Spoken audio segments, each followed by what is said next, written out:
this is hard. As I'm sure we can all agree, we're living through this unprecedented age of interventionism, of monetary interventionism. We've had monetary interventionism for clearly 100 years here, but far more.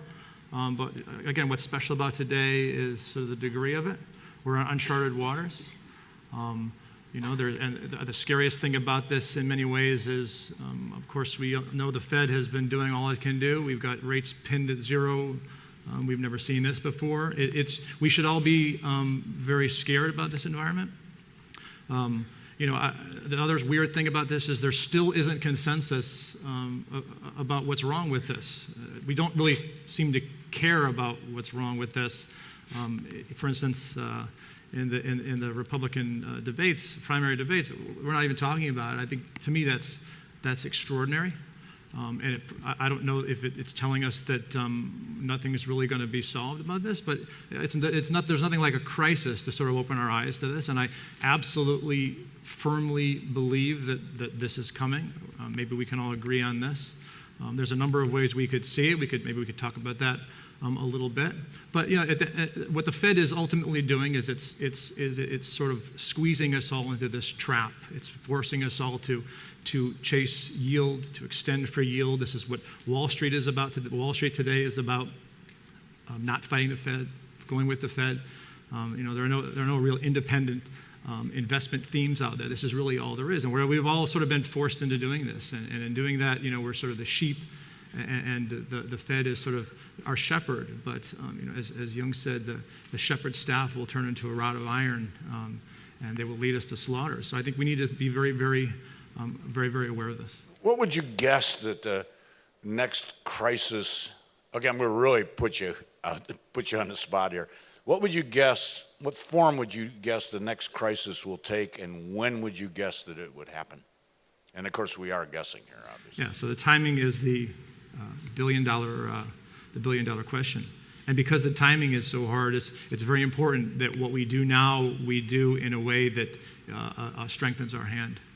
We don't want to be squeezed out of this, because, again, the whole Fed game is about squeezing us out of fighting them. And we need strategies to maybe not fight the Fed, to fade the Fed. Fighting the Fed would be being short right now risk assets, and that would be a suicidal thing to do, I think, even right now. This isn't the way to do it. But so there are a number of ways we want to preserve value. We want to be ready for implementing a strategy I would call the greatest strategy, the greatest basic investment theme there is, attributable to John D. Rockefeller: buy when blood is running in the streets. This is what we all need to be aware of. We need to do this.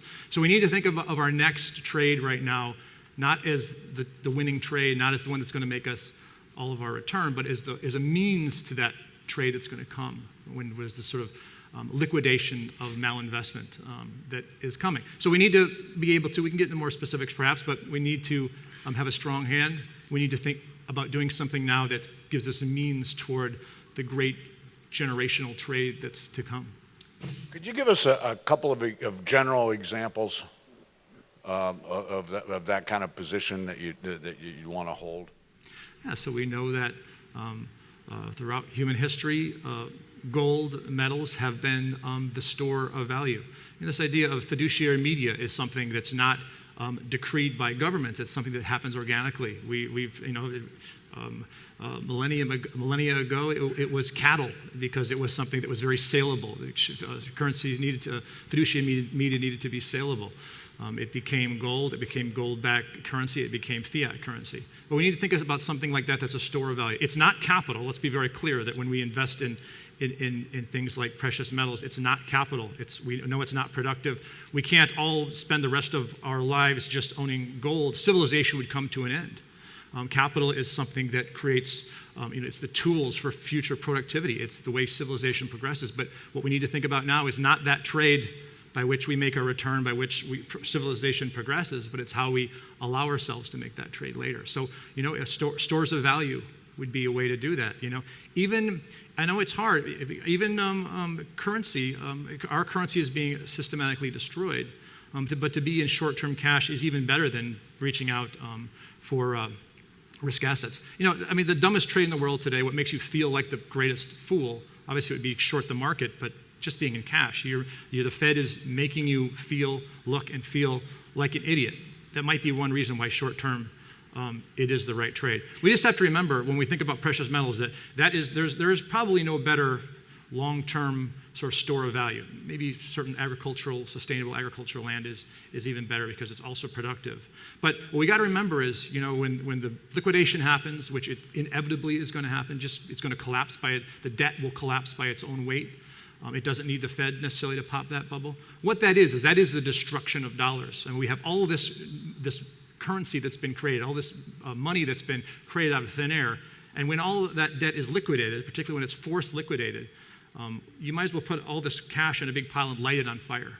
So this is somewhat deflationary. So we have these cross currents, and it's going to be very hard. It's going to be very hard to set on precious metals for the collapse that it will happen inevitably. It's going to be even harder to set in cash. But the important thing is to focus, is what we focus on, to focus on dry powder, focus on retaining value as best we can through this.